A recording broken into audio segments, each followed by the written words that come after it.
ibihe byiza kuri wowe udahwema kudukurikirana umunsi ku wundi ni iby'agaciro. Komeza uzajya udukurikirana, natwe ntabwo tuzahwema kuguhereza amakuru yaba ari ay'imyidagaduro, ubukungu, politiki ndetse n'aya siporo, yose uzajya uyasanga kuri iyi channel yacu yitwa Amakuru Podcast. Icyo usabwa ni kimwe gusa, kora subscribe kuri iyi channel kugira ngo amakuru yose azajya asohoka uzajya uyabona mu bambere 5 kuri 5. Amazina yanjye nitwa Ikwishimwe Emmanuel. Niba ukurikirana ibya showbiz yo mu Rwanda, ndabizi neza iyi nkuru yaguciye mu matwi ndetse nta nahantu ari kuyihungira kuko yabaye trend. Ibinyamakuru birandika, imvuga nkoranyambaga ziyivugaho cyane. Nta yindi ni inkuru ya Vestine na Dorcas ndetse n'itandukana rye na Irene, hakazamo n'abandi bagabo babiri bashinjwaga kujya mu matwi y'umubyeyi wabo bana, barimo Mike Karangwa ndetse Ndazizera Aimable. Abangaba bakaba barimo baranategura irushanwa rya Rwanda Gospel Stars Live. Iyo nkuru ati yatangiye ite? Niba mubyibuka neza ku itariki 7 za Nyakanga bwo n'ukwezi kwa 7 nyine nibwo ibaruwa yagiye hanze ivuga ko Irene aba yahagaritse imikoranire ye ndetse n'aba bakobwa ba Vestine ndetse na Dorcas. Ibi byaje kumenyekana ko icyabiteye ari uko abo bakobwa mama wabo bamugiye mu matwi bakamubwira ko Irene ashobora kwinjiza amafaranga menshi cyane ariko bo akabaha amafaranga make cyane. Ibi byaje gutuma nyina w'aba bakobwa cyangwa se mama w'aba bakobwa aza mu itangazamakuru akagaragara ari kumwe na Mike Karangwa ndetse na Ndazizera Aimable mbere yo gukora ikiganiro, nyamara yagera imbere y'itangazamakuru akahakana ko aziranye n'aba bagabo, nyamara bagaragaye muri video bari kumwe. Ibi nabyo byaravuzwe cyane, haza inkunduro ya channel aho umubyeyi w'aba bakobwa nyine ba Vestine ndetse na Dorcas yashinjaga Irene gutwara channel y'abana akayihindura umubare w'ibanga akayigira iye bwite, bikaza kurangira amafaranga agiye ava kuri iyo channel agiye hayijyanira abakabaha make cyane ugereranyije nayo yinjiza. Ariko ku ruhande rwa Irene we yatangazaga ko niba bagiye kuburana koko nawe azazana impapuro zigaragaza amafaranga yashoye muri aba bakobwa. We yavugaga ko arenze ayo ngayo bari kumwaka, dore ko yavugaga ko ashobora kuba yakubye inshuro zitabarika. Muri icyo gihe, nyuma yo gutanga ibitekerezo bya buri umwe, Irene yagiye akora ikiganiro kuri MI Empire avuga ukuri kose uko kwakabaye, ndetse n'abakobwa bumvikana bari kurira bavuga ko batashaka gutandukana na Irene ariko bagomba kubaha umubyeyi wabo kuko ni mama wababyaye. Biza rero kurangira Irene avuze ukuri kose agushyira hanze, ari nabyo byavuyemo ibyo tugiye kugarukaho byubuye dosiye ndetse byongeye kugaruka mu itangazamakuru, aho dosiye ya Mike Karangwa yatanze muri RIB ubu ngubu yamaje gushikirizwa ubushinjacyaha. Dosiye ya Irene na Mike Karangwa yaturutse mu bibazo bya channel yageze mu bushinjacyaha.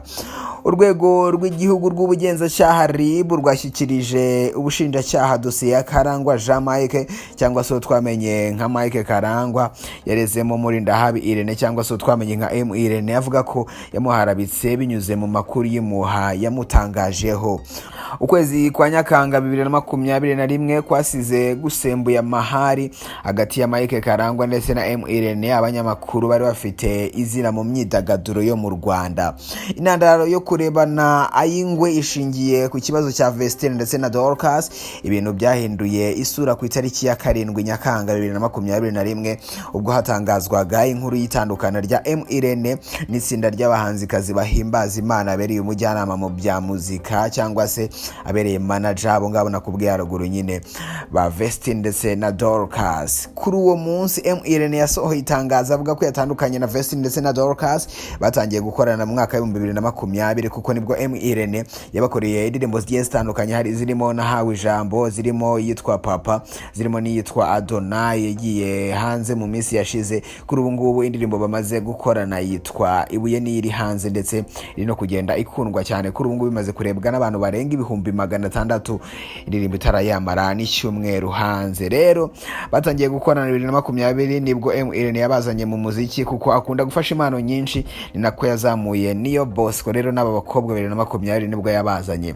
Nyuma yaho nibwo hasohotse ibaruwa y'umubyeyi w'aba bana ishinja Irene uburiganya, iyicarubozo ndetse no gutwara channel y'abana kuko yatwaye urubyaro rwe nyine channel cyangwa se YouTube channel akabashuka ndetse akanabaryarya amafaranga binjije. iyo baruwa yasohotse ijya hanze iratrendinga cyane, abantu benshi bayivugaho kuko Irene yashinjwaga iyicarubozo, uburyarya bw'amafaranga ndetse no gukoresha abana iyicarubozo mu buryo uyu mubyeyi nyine atabishakaga, ndetse no kubakoresha mu nyungu ze bwite akabakuramo amafaranga. Muri make yacuruzaga aba bana, amafaranga akayakuramo ndetse akayishyirira ku mufuka. Aya mahari ntabwo yatinze kuko Irene yaje kwiyunga n'aba bahanzi ndetse baheruka gushyira hanze indirimbo nshya yise Ibuye, iya mbere kuva bongeye gusubirana. Nibyo bariyunze ndetse basinya n'amasezerano y'imikoranire kuko mbere bakoranaga nta masezerano, kandi icyo gihe basinya amasezerano umubyeyi ubyara aba bana Vestine ndetse na Dorcas yari ahari, ndetse ni nawe basinyiye kuko aba bana batari bagira imyaka y'ubukure. Nyuma y'amezi abiri dosiye isa n'iyatuje, ikinyamakuru dukesha iyi nkuru Igihe yamenye ko RIB yamaze kuyohereza mu bushinjacyaha kugira ngo ikurikiranwe ndetse nihaboneka ibimenyetso bifatika iregerwe urukiko. Umuvugizi wa RIB Dr Murangira Bitieri yatangarije iki kinyamakuru Igihe mu magambo ye bwite agira ati dosiye yoherejwe mu bushinjacyaha kuwa gatanu. Karangwa Jean Michael arega Murindahabi Irene gutangaza amakuru y'ibihuha amwerekeye. Mike Karangwa yareze Irene nyuma y'ikiganiro uyu munyamakuru ukora ku Isibo TV yakoze ku tariki 8 Nyakanga 2021 yifashishije umurongo wa YouTube y'inzu ye ifasha abahanzi yitwa MIE Empire. Avuga ko mu gutandukana n'abo bahanzi kazi barimo Vestine ndetse na Dorcas nyine ari abantu babiri inyuma. Yashyize mu majwi Nzizera Aimable ndetse anakomoza kuri Mike Karangwa kuko yari amaze igihe akorana n'uyu mushoramari uri gutegura igikorwa cya Rwanda Gospel Stars Live. Kuva icyo gihe Mike Karangwa yatangiye kurebana y'ingwe na Irene kugeza ubwo anatanze ikirego, anatangaje nyine ko azamurega ndetse ku itariki ya 19 Nyakanga 2021 icyo kirego yagishyikirije sitasiyo ya RIB ya Nyamirambo.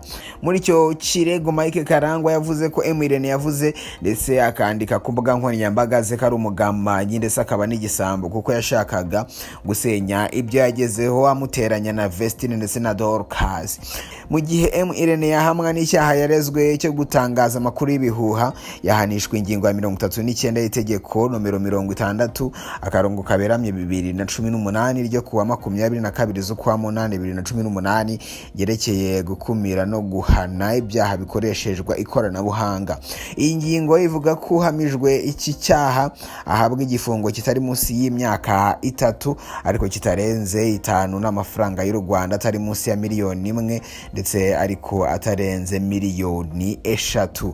Ngayo nguko rero ibya Irene ndetse n'uyu mugabo witwa Mike Karangwa wamureze, ndetse ikirego cye kikaba cyaragejejwe mu bugenzacyaha mu bushinjacyaha, aho aba bakobwa ariko ubu ngubu bamaze gusubirana na Irene, ubu bari gukorana nta kibazo kiri hagati yabo ndetse basinye amasezerano ndetse Irene yari kumwe n'umubyeyi wabo.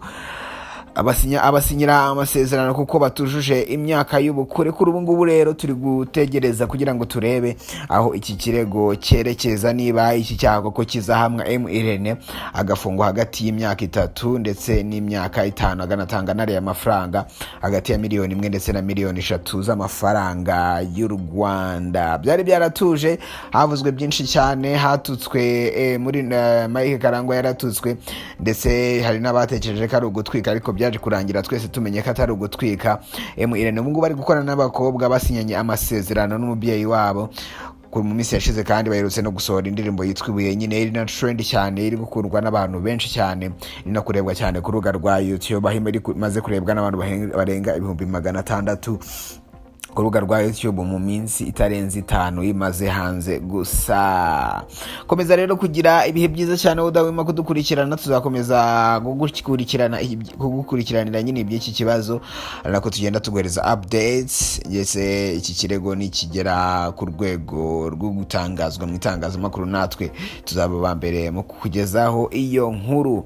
Komeza kugira ibihe byiza rero, Imana ikomeze kubana nawe. Icyo usabwa ni kimwe no gukora subscribe kuri Amakuru Podcast, ubundi tukajya tuguhereza amakuru yose yaba y'imyidagaduro, imikino, ubukungu ndetse n'ibya politike 5/5. Amazina yanjye nitwa Ikwishimwe Emmanuel. Komeza kugira ibihe byiza ndetse n'umunsi mwiza.